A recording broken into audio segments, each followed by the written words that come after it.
Hey guys, it's me. I'm back with another Supergirl review. Whoa, this episode. Alright, a lot happens, so let's get it started. So, our episode opens up with Kara depowered temporarily, and we immediately find out what it is. Basically, it's what Superman calls solar flare. It's where you push yourself so hard in a fight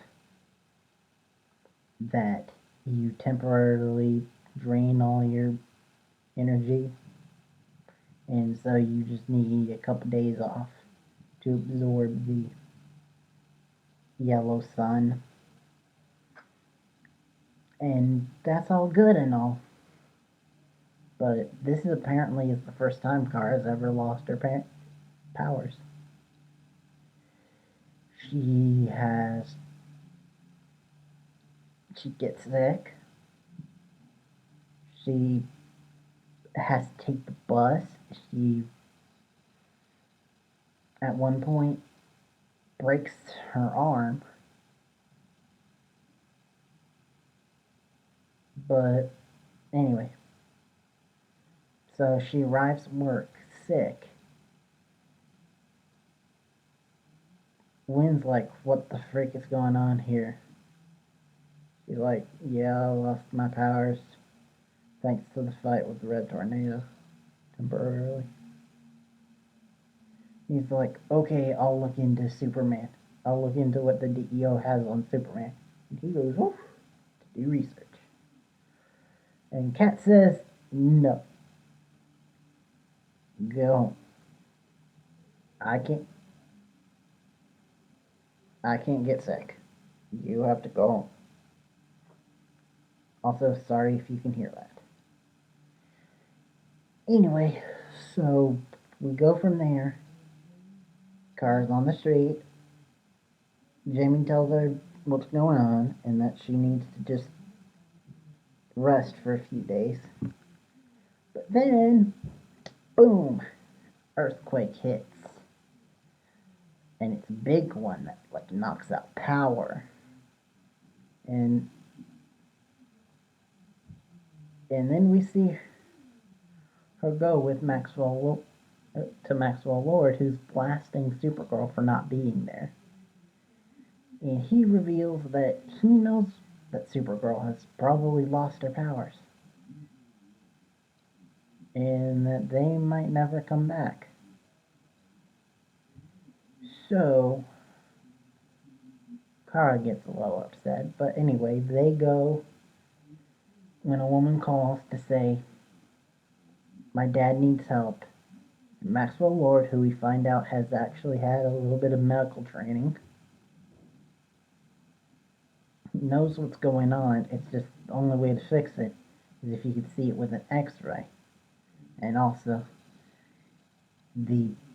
all the ambulances are stuffed up because of the earthquake. And so this girl's father, with Kara right there, yeah, he dies.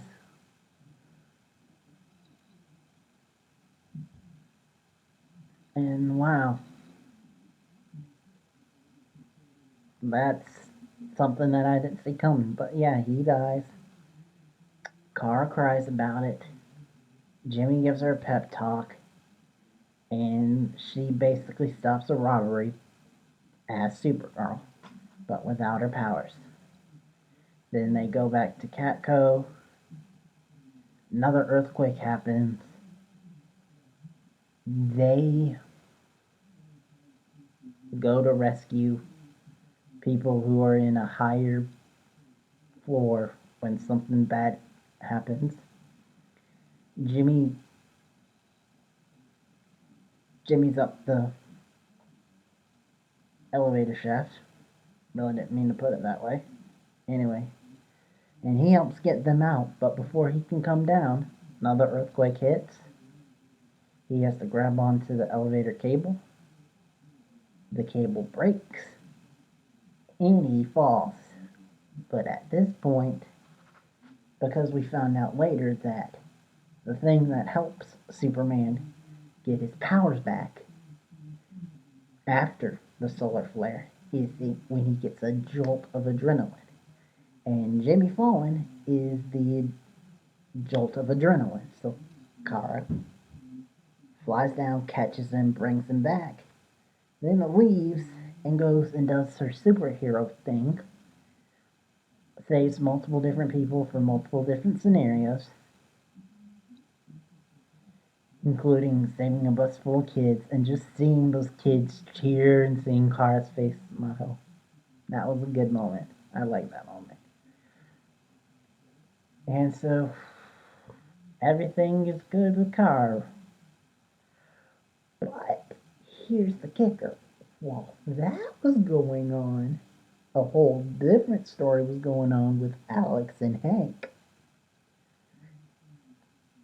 They were dealing with a prisoner from the Phantom Zone, but his power is that he can mess with your mind. He can get in your mind. He can manipulate you into thinking different things, getting you to shoot your buddy thinking that they're the bad guy. Anyway, evil son of a bitch. And so they go and there's then when the earthquake hits, it knocks out the power, which she escapes. And so now they're all trapped inside the DEO together. And Alex multiple times bumps head with Hank, not trusting him because what we found out last time with her father. And that there's a chance that Hank might have had something to do with his death. So she doesn't trust him. Which leads to a moment where she handcuffs him and basically puts the bad guy named Jim into a trap, which granted she lost, but that was still a badass moment. She came in with grenades, with multiple guns, doing the two thing, which really made me think of Laura Croft. And Alex was being a badass. But then she gets hit, she gets hurt. She's about to die. Then, yes, who comes? Hank from the ceiling. He beats him up. And he actually cracks his neck. And you're like, oh. Then, after everything is settled, the earthquakes are over, they have a one-on-one. She says, what is up with you? He says, if you can keep it secret, you have to keep this a secret. If you really want to know, you can't even tell Kara. And so, slowly, he tells her the story about what actually happened with her father, how they were hunting an alien. And, oh, before I get into this, this is major spoilers about Hank. I normally don't do this on my Supergirl review. I should, but I don't. But this time I will really warn you. This is a huge spoiler for Hank and what happened to Alex's father. Alright? Okay. Back to the story. He says that Hank and her father were on the hunt for an alien. But the alien didn't, it wasn't a threat. He was just a refugee. And so Kara's father, Alex's father,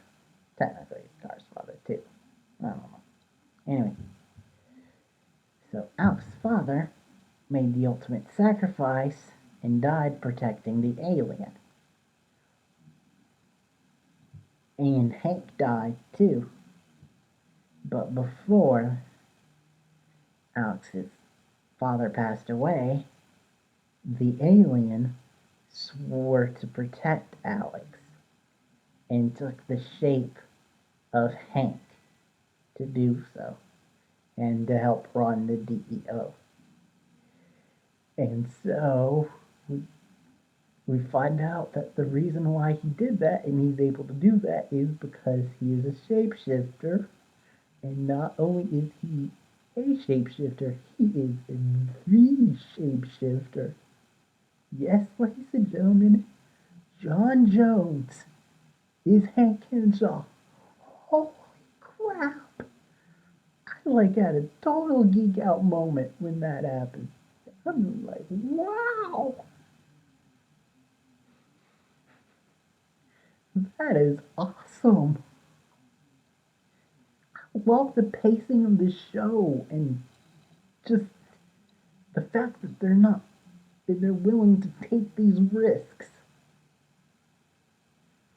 But that was the episode as a whole. It was really great, in my opinion. Probably the best episode to date. And it's not just because of the John Jones moment. It's because Alex and him had a lot of good heart to hearts. They both had some badass moments. Kara had some good moments with Jimmy and with Wynn, which hopefully he will finally reveal how he truly feels about her and they can get past it or address it or whatever. And also some good moments between Kara and Cat Grant. And Cat Grant herself had a few good moments. Jamie had a few good moments. Wynn definitely had a few good moments. And actually a surprising little bit of bonding moment between Wynn and Cat, which is awesome because apparently before this she didn't even realize that he worked there. But anyway, I've been going on for too long. I told you what I thought about the episode overall. Can't wait to see where they go from here. Till next time, I will see you guys later. Don't know what I'll be talking about, but I'm still hyped from that moment. Anyway, see ya. Bye.